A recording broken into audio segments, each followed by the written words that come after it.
Muy bien, en esta noche vamos a ver nuestro capítulo 6 acerca de esta guía de estudio del conocimiento del Dios Santo.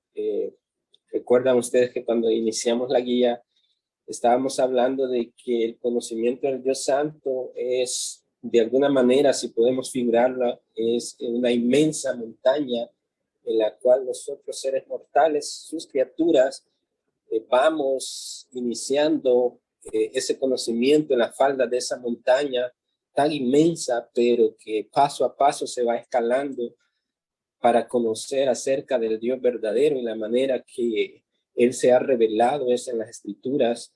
Y todo lo que estamos desarrollando en los diferentes estudios y capítulos tiene que tener el cimiento de la verdad, que es la palabra de Dios, ya que si fuera extraído de otro lugar, ya no sería la palabra inspirada de Dios, sino nuestros pensamientos, nuestras ideas e imaginaciones acerca de la deidad que a veces el ser humano fabrica por falta del conocimiento de la verdad escritural. Pero qué bendición tener la palabra de Dios en nuestro idioma y poder acercarnos a Él y estudiarla. Esa es la mayor bendición que el ser humano puede tener en esta tierra. El jueves anterior estuvimos viendo la doctrina o la enseñanza de la encarnación. Miramos cómo el Evangelio de Juan o Juan mismo nos mostró la realidad de quién era el Verbo encarnado. Y vimos ahí que era Dios mismo que se encarnó, tomando el ropaje humano, tomando la figura de hombre, como dice Filipenses capítulo 2, lo que se llama en ese término teológico como la kenosis, cuando Dios se humilló a sí mismo y tomó forma de hombre y vino a servirnos y vino a dar su vida en rescate por los pecadores, por aquellos que habrían de ser salvos al creer en Él. Entonces vimos que allí en el Evangelio nos muestra que en el principio era el Verbo, el Hijo, la segunda persona de la Trinidad, que fue enviada a este mundo como un acuerdo trinitario desde antes de la fundación del mundo, lo que se le denomina como la eternidad pasada. En ese acuerdo trinitario de redención para el hombre, el Padre envió al Hijo, y en ese cumplimiento de la Escritura, en ese pacto de redención, en ese pacto de gracia, nos habla Gálatas también que cuando vino el cumplimiento del tiempo, dice que Dios envió a su Hijo, que nació de una virgen, María, y asimismo el Verbo se encarnó. Vimos también que esa palabra, el Verbo, tiene que ver con la palabra griega logos, cuyo significado es, en español, significa la palabra, el logos, la palabra, es la palabra encarnada. Cristo, el Hijo, la segunda persona de la Trinidad, es la palabra encarnada. Y así que Juan coloca ese misterio del Dios único en dos personas al comienzo de su evangelio. En el capítulo 1, donde nos muestra la encarnación de ese Verbo, porque sabe que nadie puede entender las palabras y los hechos de Jesús de Nazaret a menos que comprenda el hecho de que este Jesús es en verdad Dios Hijo. Así que ahí vimos el Padre enviando al Hijo, y el Hijo encarnado en forma humana ganó la naturaleza humana, y conocemos a Cristo como una persona con dos naturalezas, verdaderamente Dios, así como verdaderamente hombre. Y en esta noche vamos a ver la tercera persona de esta Santa Trinidad, eh, la doctrina del Espíritu Santo, de la persona del Espíritu Santo.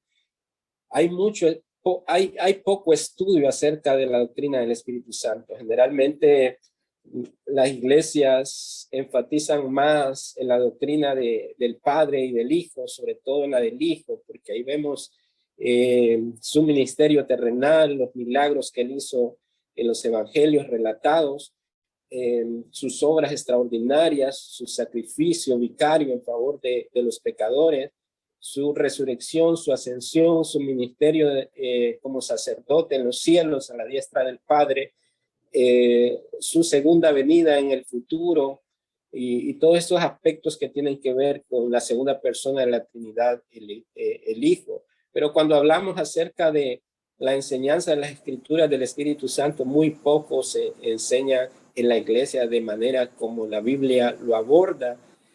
Se dan muchas énfasis hoy en día en círculos, en movimientos evangélicos acerca de el Espíritu Santo, pero de una forma desmedida, de una forma fanática y de una forma que no concuerda con lo que es su papel y ministerio en el mundo y en la iglesia, tal como lo muestra la Escritura. El día de hoy vamos a ver qué nos dice la Biblia acerca de la tercera persona del Espíritu Santo, para lo cual vamos a compartir nuestro estudio para que usted pueda seguirlo en esta noche.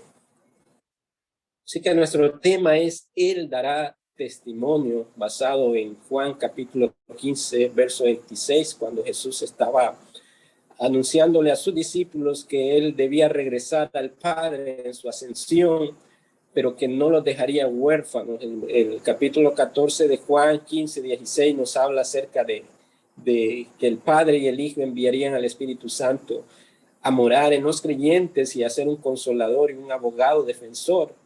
Así que el tema dice, Él dará testimonio, hablando acerca del Espíritu Santo. Y note ahí que la palabra Él es un pronombre que sustituye al sustantivo. En este caso, Él nos está hablando del Espíritu Santo, y cuando hay un pronombre es porque se refiere a una persona en especial. Así que desde ahí, por sentado, nos damos cuenta que el Espíritu Santo es una persona, no es una energía, no es algo fuera de la realidad de lo que es una persona en sí, con esas virtudes, con esas características.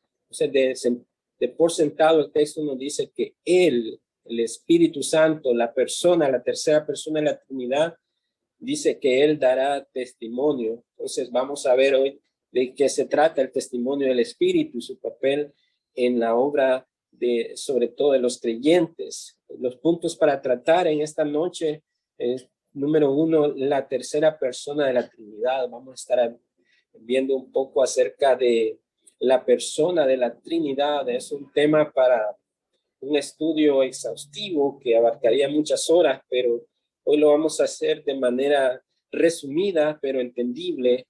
En el punto 2, vamos a ver cómo la tercera persona de la Trinidad es el miembro más ignorado, que no ha sido mucho estudiado dentro del contexto de la iglesia. Número 3, la importancia de la obra del Espíritu Santo. Número 4, ¿cuál es nuestra respuesta apropiada a nosotros darnos cuenta de la persona del Espíritu Santo y su papel y su importancia en esta tierra, en el cumplimiento del plan redentor de Dios? Y finalmente llegaremos a una conclusión de todo este tema que estaremos desarrollando. Así que el escritor nos presenta como en un tono de alabanza estas palabras expresadas: gloria sea al Padre, canta la iglesia, y al Hijo y al Espíritu Santo. En el tiempo histórico de la iglesia, generalmente se cantaban 3 cantos. Y estos 3 cantos eran relacionados con la Trinidad, con la Santa Trinidad. Había un canto dedicado al Padre, había un canto dedicado al Hijo, y había un canto dedicado al Espíritu Santo. Una adoración al Dios Trino, algo que se ha perdido hoy por diferentes razones. Hoy el énfasis es más las emociones, el frenesí en muchos lugares, pero la iglesia histórica siempre celebró sus tiempos de culto y adoración al Señor, elevando un canto de adoración al Padre, al Hijo y al Espíritu Santo. Pero se nos dice ahí, ¿qué es esto? ¿Acaso la alabanza está dirigida a 3 dioses porque cantamos al Padre, al Hijo y al Espíritu Santo, como ha sido acusado por parte de los musulmanes, por parte de otras religiones que han acusado al cristianismo por ser una una religión politeísta, porque ellos piensan que el Padre, el Hijo y el Espíritu Santo son tres dioses. Pero como cristianos profesantes que afirmamos la doctrina de la Santa Trinidad, nos damos cuenta que son uno en esencia, un solo Dios, pero manifestado en tres personas, el Padre, el Hijo y el Espíritu Santo, y que el culto de adoración a Dios es al Dios Trino. Así que no son tres dioses, no la alabanza al Dios único en tres personas, como lo expresa el himno, Jehová, Padre, Espíritu, Hijo, misteriosa Trinidad, tres en uno. Así que este es el Dios al que ofrecen culto los cristianos, el trino Dios. Cualquiera que niega a una de las personas de la Trinidad no puede considerarse cristiano. La médula de la fe cristiana en Dios es el misterio revelado de la Trinidad. Esta palabra trinitas es una palabra latina que expresa la idea de lo que tiene el carácter de la tresiedad. El cristianismo descansa sobre la doctrina de la trinitas, del tres en uno, de la persona trina de Dios. Otros usan el término el Dios triuno, mostrando esa unidad en esencia del Dios trino, el Dios triuno. Así que ahí vemos que la fe cristiana se fundamenta en la doctrina de la Santa Trinidad, y aunque muchos pueden aseverar que el término Trinidad no se encuentra textualmente en la Escritura, pero nos damos cuenta al estudiar la Escritura que Dios se manifiesta en tres personas. Así desde el Génesis capítulo 1 vemos que Dios está llevando a cabo su obra de creación y que la Trinidad se manifiesta en ese acto poderoso de la creación, lo cual vamos a ver más adelante algunos textos que nos afirman, pero tanto en el Antiguo Testamento como en el Nuevo Testamento vamos a encontrar textos que nos hablan de esa manifestación de Dios en tres personas. Así que vamos a ver acerca de la tercera persona de la Trinidad. Y en las líneas iniciales de su evangelio, del evangelio de Juan, que hemos estado estudiando desde la clase anterior, que mirábamos el verbo encarnado en el capítulo 1 de Juan. Así que en las líneas iniciales de su evangelio, como lo vimos en este capítulo anterior, Juan nos presenta el misterio de dos personas diferentes dentro de la unidad de la deidad. Cuando Juan afirma que en el principio era el verbo y el verbo era con Dios y el verbo era Dios. Clase que vimos el jueves anterior para darnos cuenta en la naturaleza del verbo, la deidad del verbo en esa unidad con el Padre.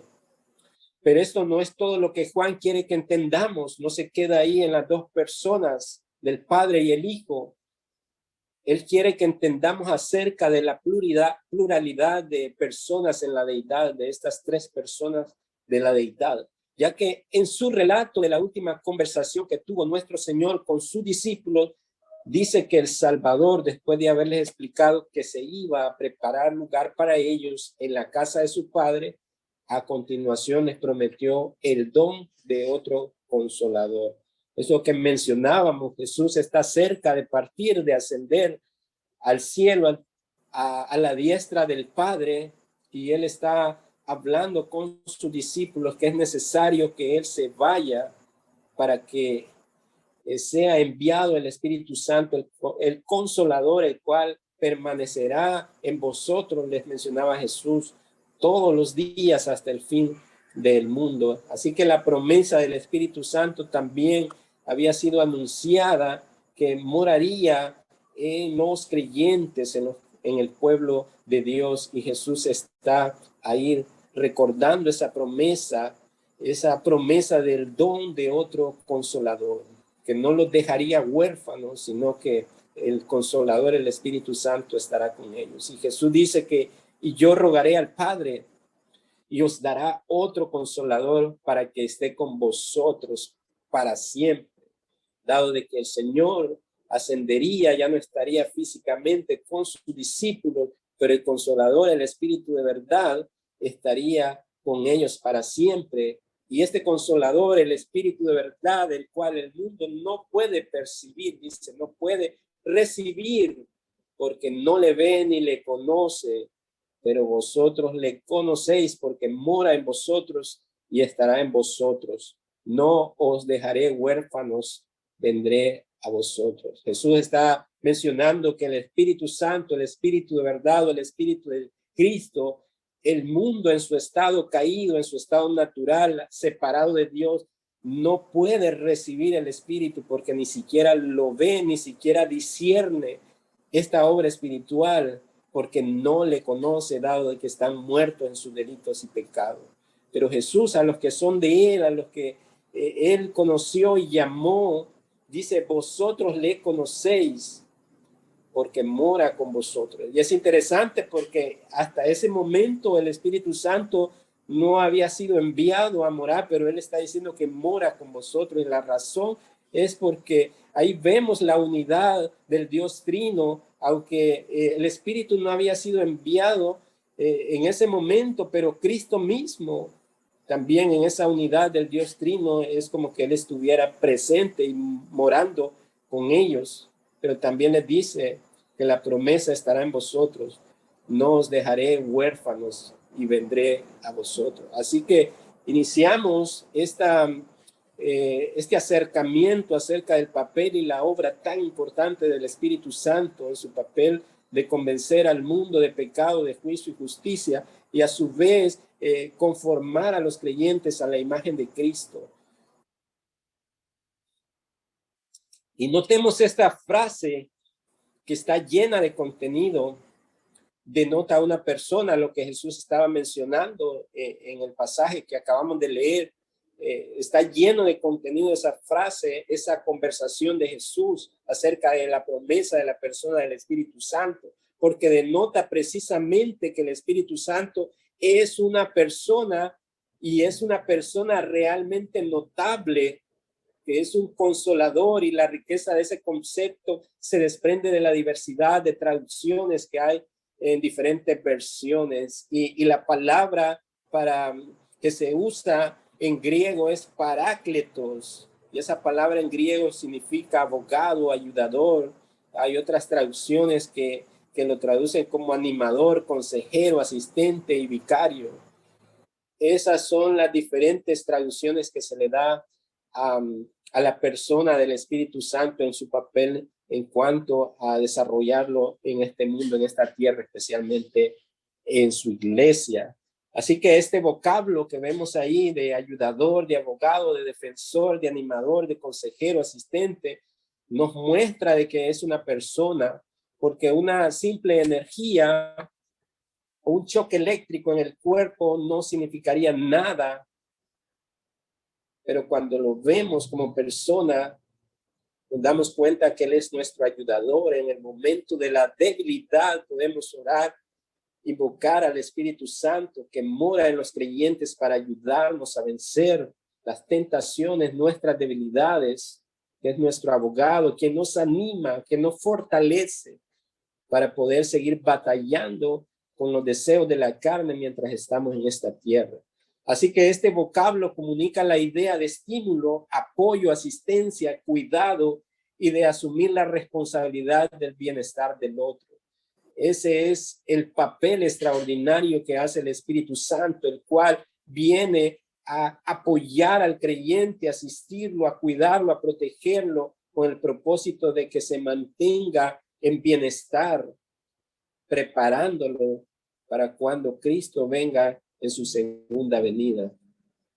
Otro sí, porque Jesús era el consolador original, pues cuando está en la tierra con sus discípulos, él mismo se encargó de enseñarle la verdad del reino. Jesús dijo mientras estaba con ellos que el reino de los cielos se ha acercado y está entre vosotros, porque él era el reino de los cielos y era el consolador original con el cual los discípulos estuvieron ahí aprendiendo acerca de la verdad del reino de Dios. pero cuando Él se va, tiene que haber un reemplazante para que continúe con ese aspecto del ministerio de Dios en los creyentes en su iglesia.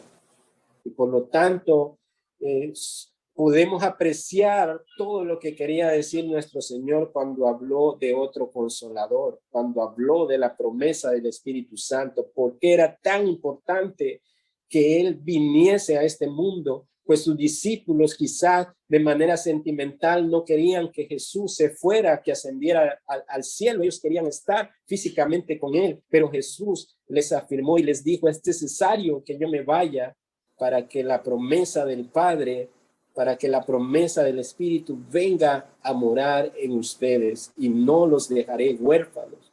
Así que cuando comprobamos todo lo que Él mismo hizo por amar, cuidar, instruir pacientemente a sus discípulos y proveer a sus necesidades durante los 3 años físicos del ministerio personal de Jesús con ellos, todo esto que le suplió el Espíritu Santo vendría también como reemplazo, como el consolador, como el animador, como el abogado para estar ahí permanentemente con los que son suyos, con los creyentes.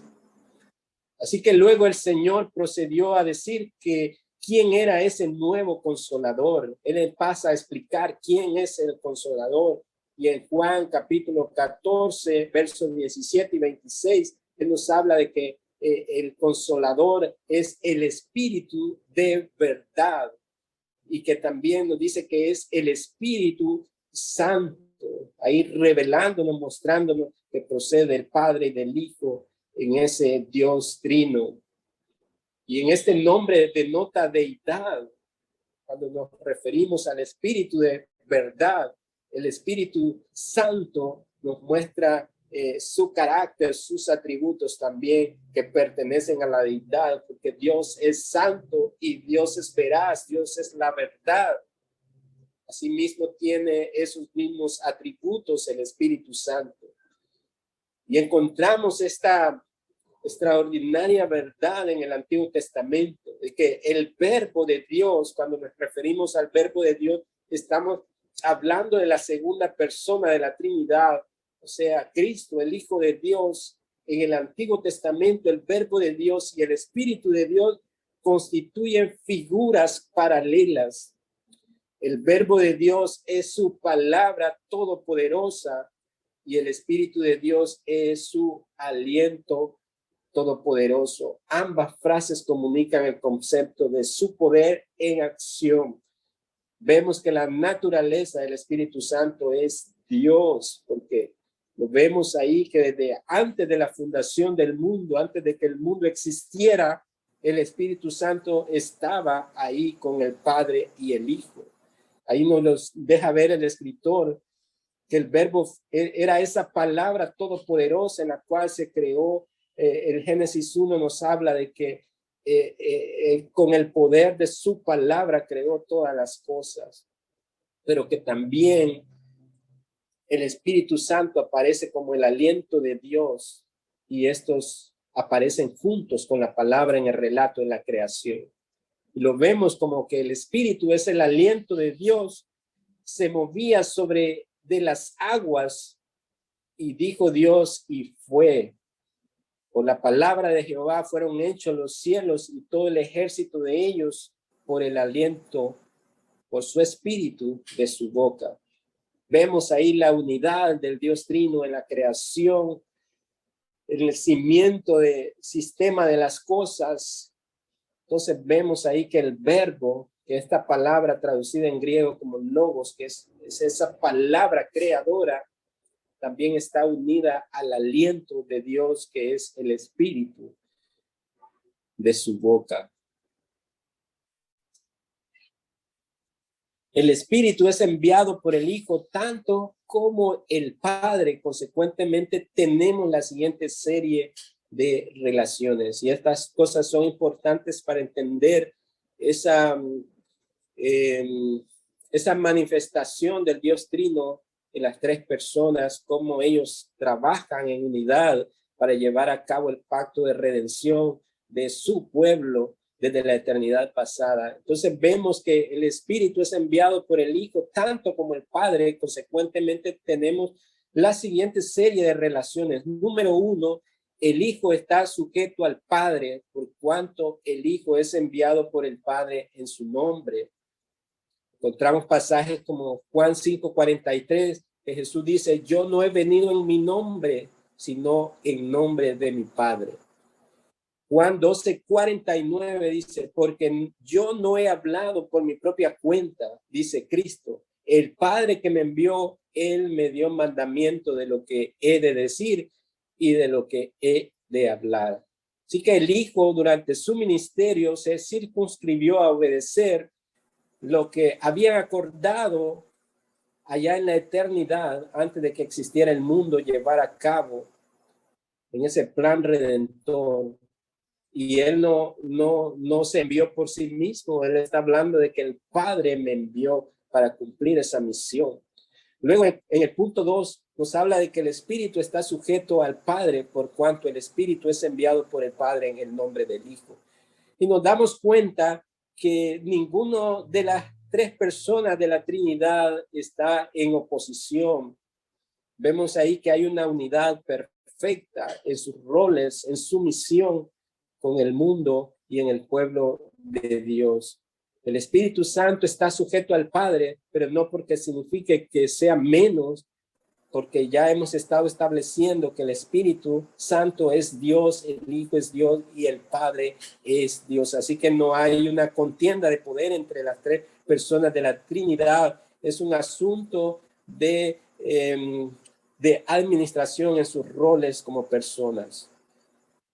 En Juan 15:26 encontramos, pero cuando venga el Consolador, que es el Espíritu Santo, a quien yo os enviaré del Padre, el Espíritu de verdad, el cual procede del Padre, él dará testimonio acerca de mí. Vemos una vez más cómo ellos trabajan en esa perfecta unidad. Dice que el Padre y el Hijo envían al Espíritu Santo. Pero el Espíritu Santo no viene a hablar de su propia cuenta, sino que viene a dar testimonio acerca de Cristo. Y esa es la obra principal de la cual el Espíritu Santo está llevando a cabo en su iglesia. Número 3, el Espíritu está sujeto al Hijo tanto como el Padre, por cuanto el Espíritu es enviado por el Hijo tanto como el Padre. Ahí en un pasaje, Juan 20:22, el Señor ya resucitado y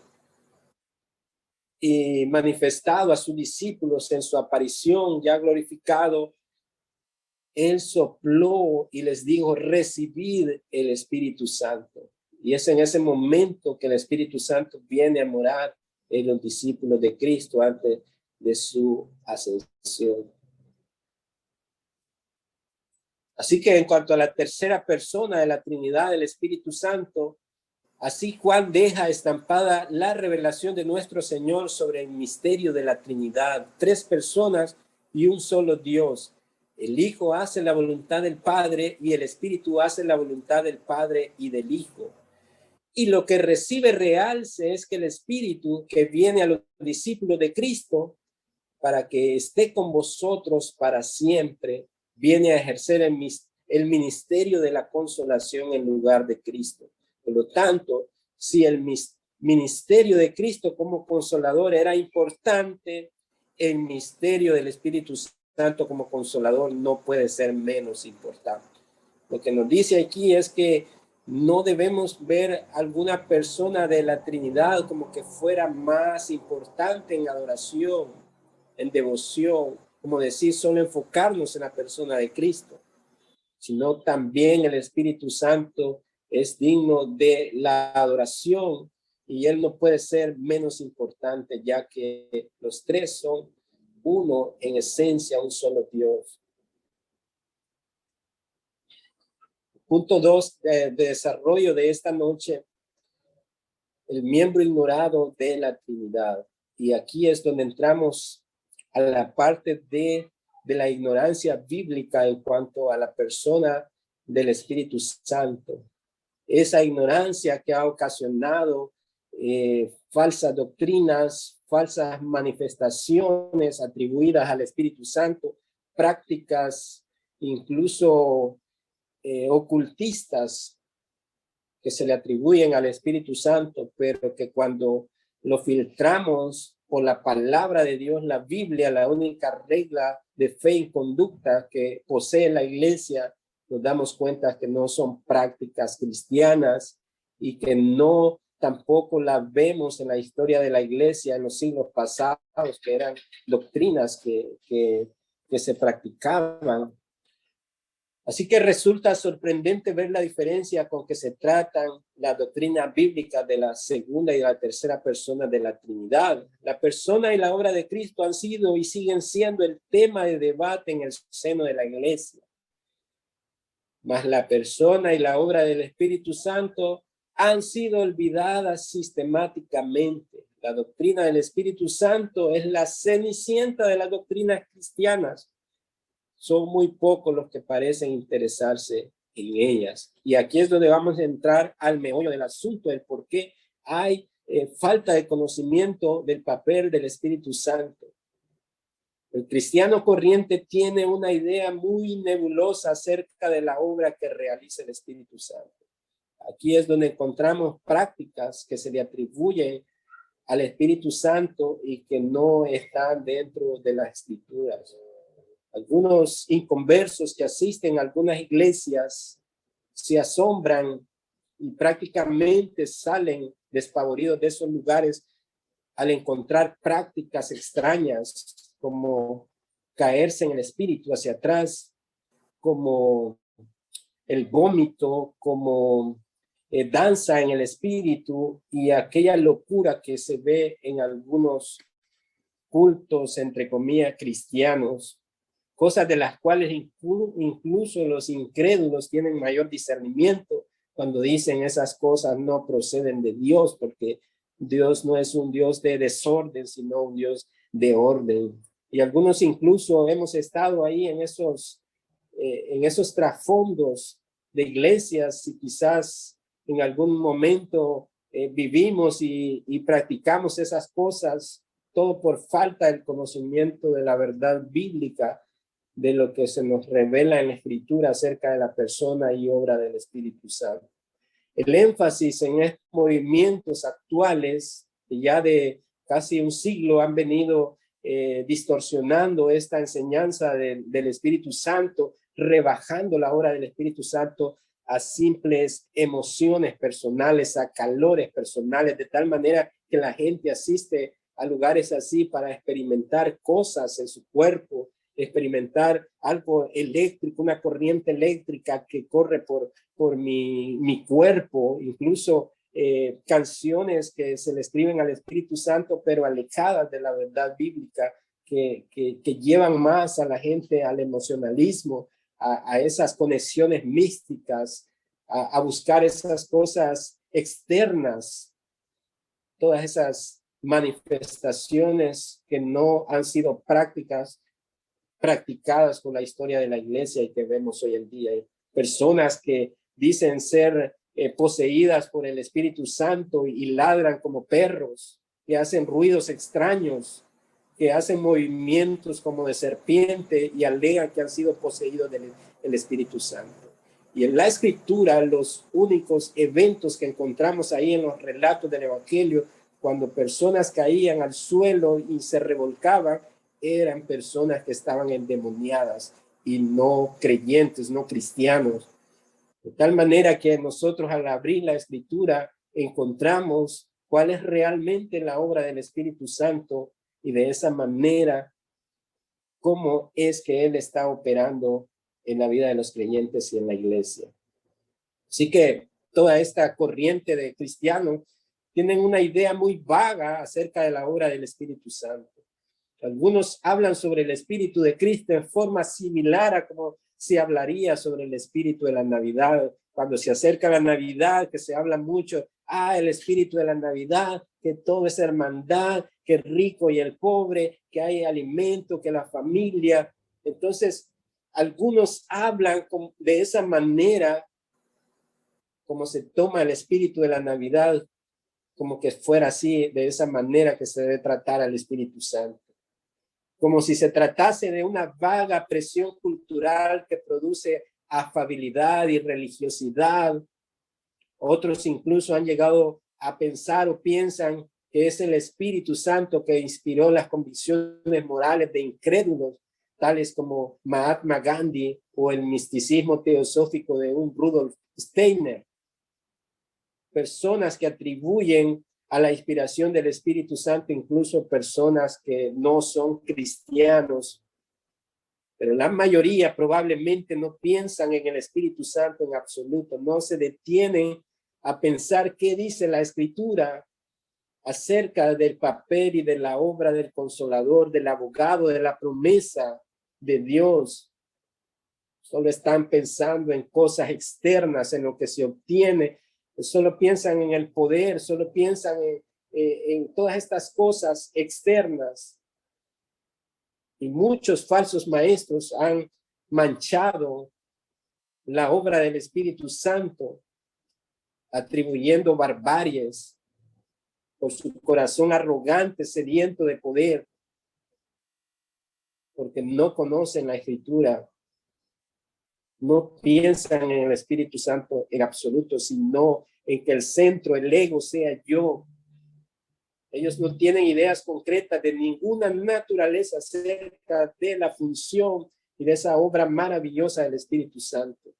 Y es en esta noche que mi deseo al estudiar esto, que podamos entender cuál es la obra extraordinaria que el Espíritu viene a hacer en la vida de los creyentes. Así que en un sentido muy real se encuentran en la misma posición de los discípulos con los que Pablo se encontró en Éfeso, que dijeron, ni siquiera hemos oído si hay Espíritu Santo, pues no conocían acerca de la venida del Espíritu Santo y de esa promesa. El tercer punto nos muestra la importancia entonces de la obra verdadera del Espíritu de Dios. Y nos hace la siguiente pregunta. ¿Tendrá importancia, empero, la obra del Espíritu Santo? ¿Es importante la obra del Espíritu Santo? Y nos afirma categóricamente sí que la tiene. De no haber sido por la obra del Espíritu Santo, no hubiese habido ni evangelio, ni fe, ni iglesia, ni cristianismo en el mundo. Nos damos cuenta que es esa obra especial del Espíritu Santo que le da vida, que aplica las demás cosas, todos estos medios de gracia que Dios ha dado para que el pecador venga al arrepentimiento, no fuera posible sin la intervención del Espíritu Santo. En primer lugar, sin el Espíritu Santo no habría ni Evangelio ni Nuevo Testamento. Cuando Cristo se fue de este mundo, entregó su causa a sus discípulos, los hizo responsables de seguir haciendo discípulos en todas las naciones. Les dijo, vosotros daréis testimonio. Le dijo en el aposento alto y también en Hechos capítulo 1:8, le dijo, me seréis testigo hasta lo último de la tierra. Fueron las palabras de despedida de Jesús. Pero esta misión sin el Espíritu Santo hubiese sido imposible de realizarlo, porque ni siquiera los discípulos hubiesen tenido la capacidad de recordar las palabras que Jesús les dijo mientras estaban con él. Y es precisamente una de las obras del Espíritu Santo, es recordar, como Jesús mismo dijo, que Él los guiará toda verdad y les recordará todas las cosas que yo les he dicho. Así que sin el Espíritu Santo no habría ni Evangelio ni Nuevo Testamento. También podemos decir que la manera en que Dios utilizó a estos hombres santos para escribir tanto el Antiguo y Nuevo Testamento fue por inspiración del Espíritu Santo. Con lo cual, sin esa inspiración humanamente, ni Pablo ni Juan hubiesen podido escribir las santas palabras de Dios. Sin el Espíritu Santo no habría Biblia, no tendríamos Evangelio ni Nuevo Testamento. Damos cuenta que No se puede seguir tomando al Espíritu Santo solo como hasta blasfemando, como que fuera solo una fuente de energía donde el cristiano se va a conectar y recibir poder. Nos damos cuenta la relevancia del papel de su obra en el propósito redentivo de Dios, ya que sin él no tendríamos evangelio ni Nuevo Testamento. Por consiguiente, los discípulos no hubiesen podido llevar a cabo la misión de ser testigos hasta lo último de la tierra. Todo hubiese muerto ahí en Jerusalén. Pero nos damos cuenta que cuán importante es la obra del Espíritu Santo en esa revelación especial de Dios y en esa santificación para los creyentes. En segundo lugar, sin el Espíritu Santo no hubiera habido ni fe ni nuevo nacimiento. En una palabra, no existirían cristianos sin el Espíritu Santo. Porque la luz del evangelio brilla, pero en Corintios 4:4 nos dice que el Dios de este siglo, que es Satanás, cegó el entendimiento de los incrédulos para que no les resplandezca la luz del evangelio. Los ciegos no responden al estímulo de la luz. Los pecadores en su estado natural no pueden responder al evangelio porque están ciegos y están esclavos de sus pecados. Es por eso que en Juan capítulo 3, verso 3 al 5, en esa conversación de Cristo y Nicodemo, Cristo le dice a este maestro de la ley que no había nacido de nuevo, él le dice, el que no naciere de nuevo no puede ver el reino de Dios y no puede entrar en el reino de Dios. Por lo cual, sin el Espíritu Santo no tendríamos ni fe ni nuevo nacimiento, porque es el Espíritu el que nos convence de pecado, de juicio y de justicia. Es el Espíritu que usa la palabra predicada para llevarnos al arrepentimiento para salvación. El evangelio por sí solo no produce en los pecadores convencimiento de pecado. La incredulidad los tiene agarrados. O sea, la palabra por sí mismo no tendría sentido para las personas, dado que están muertos en sus pecados y la incredulidad los tiene hasta los tuétanos. Se necesita la obra del Espíritu para convencer a pecadores. Entonces diríamos, predicar el evangelio sería perder tiempo, entonces, por lo tanto es inútil y se tendría que abandonar el esfuerzo de la evangelización. Está destinada al fracaso. No, nos dice el autor, porque el Espíritu permanece con la iglesia para dar testimonio de Cristo. A los apóstoles les dio testimonio mediante la revelación e inspiración, como ya hemos visto. A los hombres, a los demás hombres, los cuales nos incluimos nosotros, a través de todas las épocas, de las edades, les da testimonio, iluminándolos, abriendo ojos enceguecidos y restaurando la visión espiritual, haciendo que los pecadores puedan ver que el evangelio es en efecto la verdad de Dios y que la escritura es la verdad de la palabra de Dios y que Cristo es efectivamente el Hijo de Dios. Si yo predicara esta palabra, este evangelio, sin tener el Espíritu Santo, serían simples palabras, simples letras muertas. Pero agradecemos y damos gloria a Dios porque el ayudador, el animador, el consolador está con los creyentes y los capacita para predicar la palabra con fidelidad. Y esa palabra que el Espíritu inspiró la aplica a los pecadores para que sus ojos sean abiertos, su visión espiritual sea aclarada y se les quite el velo que Satanás había puesto, en los cuales estaban esclavos y seguían los deseos de su carne, haciendo las obras de Satanás. Esa es la obra maravillosa del Espíritu al convencer de pecado, al producir la regeneración en el nuevo nacimiento, en los incrédulos, para que puedan ver la realidad también de quién es Cristo y su verdad. Cuando el Espíritu venga, convencerá al mundo de pecado, de justicia y de juicio. De eso hablaba precisamente Jesús, diciéndole a sus discípulos: es necesario que yo me vaya, aunque ustedes, como parafraseando, aunque ustedes desean que yo permanezca de manera física con ustedes, pero les aseguro que es mejor que me vaya para que el Espíritu, el Consolador, venga a hacer esta obra extraordinaria de convencer al mundo de pecado, de justicia y de juicio, porque el Espíritu Santo opera en el mundo, no está limitado a un lugar físico como lo estuvo el Señor Jesús en su humanización en Jerusalén. El Espíritu opera en China, en Rusia, en Honduras, en todo lugar, porque es el Espíritu de verdad y el Espíritu de Dios que está llevando a cabo en el corazón de pecadores. Usted ve la obra extraordinaria, una dimensión mayor del papel del Espíritu Santo.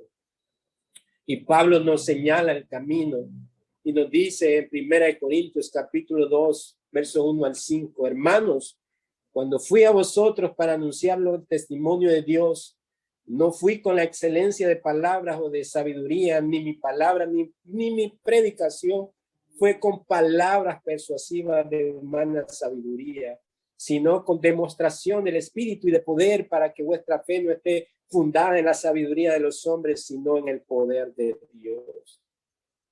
Nos habla de la belleza del Espíritu Santo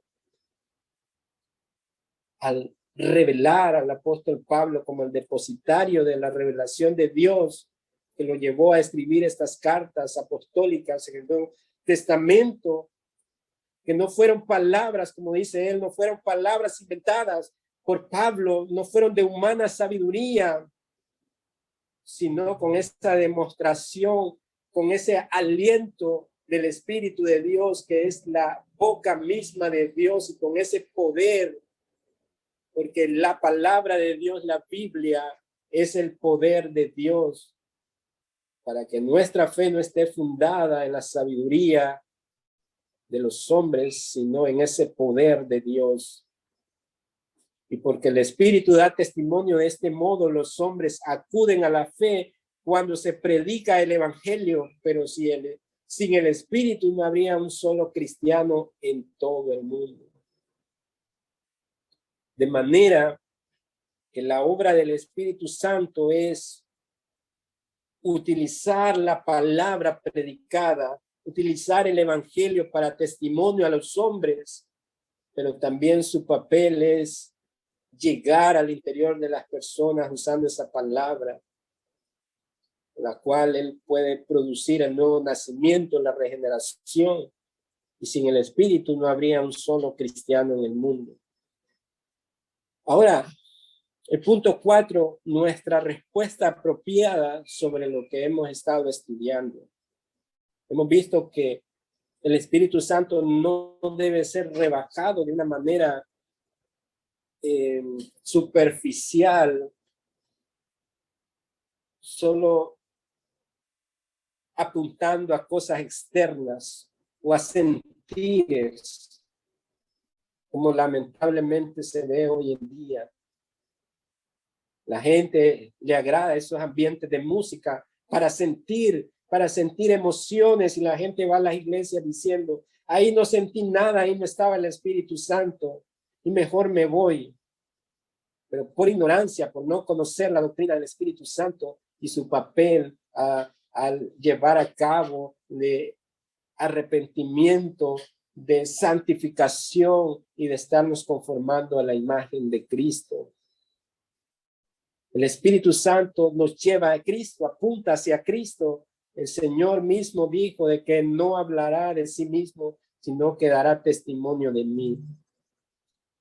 Entonces, honramos nosotros al Espíritu Santo reconociendo su obra y poniendo nuestra confianza en ella, o lo menospreciamos desconociéndolo y por lo tanto deshonramos no solamente al Espíritu, sino al Señor que lo envió.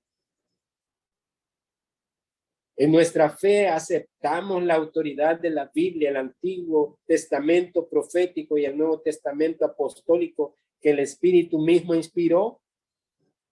o solamente estamos pensando en los sentimientos, en el misticismo. La leemos y la escuchamos con reverencia y actitud receptiva como corresponde a la palabra de Dios. De lo contrario, injuriamos al Espíritu Santo en nuestra vida. Aplicamos la autoridad de la Biblia a fin de vivir de acuerdo con ella, sea lo que fuere, lo que digan los hombres de ella, reconociendo que la palabra de Dios no puede menos que ser cierta y que lo que Dios ha dicho lo va a cumplir, que ha dicho en su palabra, o preferimos vivir bajo nuestros pensamientos o ideas preconcebidas o las cosas que heredamos o lo que se nos dijo sin comprobarlo en lo que la Biblia dice. De lo contrario, injuriamos al Espíritu Santo que nos dio la Biblia. En nuestro testimonio tenemos presente que solo el Espíritu Santo por su testimonio puede autentificar nuestro testimonio. Acudimos a él para que obre de esta manera, poniendo confianza de nuestra parte y mostrando la realidad de nuestra confianza en él, como lo hacía Pablo, evitando las artimañas de la habilidad humana. De lo contrario, injuriamos al Espíritu Santo. Podemos dudar que la presente esterilidad en la vida de la iglesia constituya el juicio de Dios sobre nosotros por la forma en que hemos deshonrado al Espíritu Santo. La iglesia está haciendo prácticas que no tienen que ver con la obra del Espíritu Santo, y de esa manera es una iglesia muerta, estéril,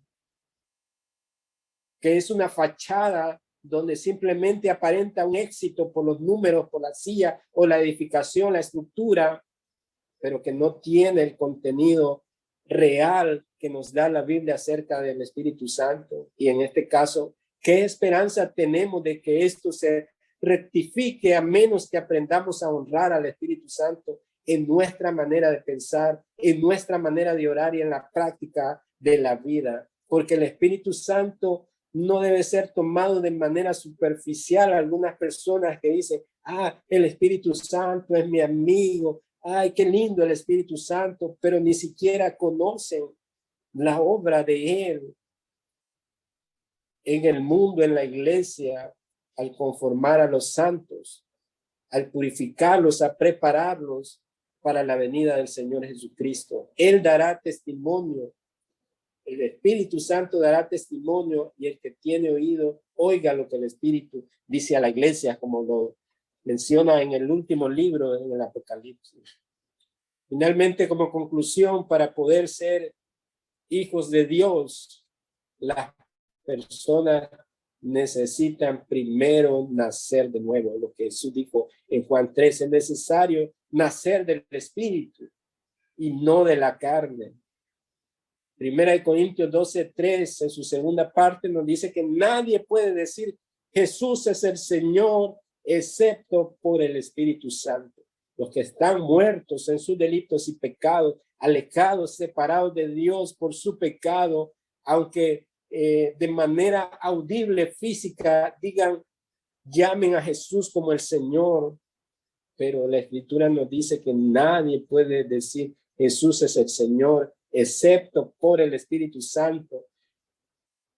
Y esto solo lo pueden hacer los que han nacido de nuevo, a los que la promesa es dada, que recibirán el Espíritu Santo para poder habilitarlos en ese poder y vencer las tentaciones y luchar en esta vida como creyente para ser preservado para esa segunda venida del Señor.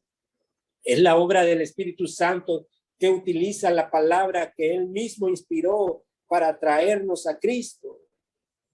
El Espíritu Santo es el que nos lleva al arrepentimiento también y el que nos santifica.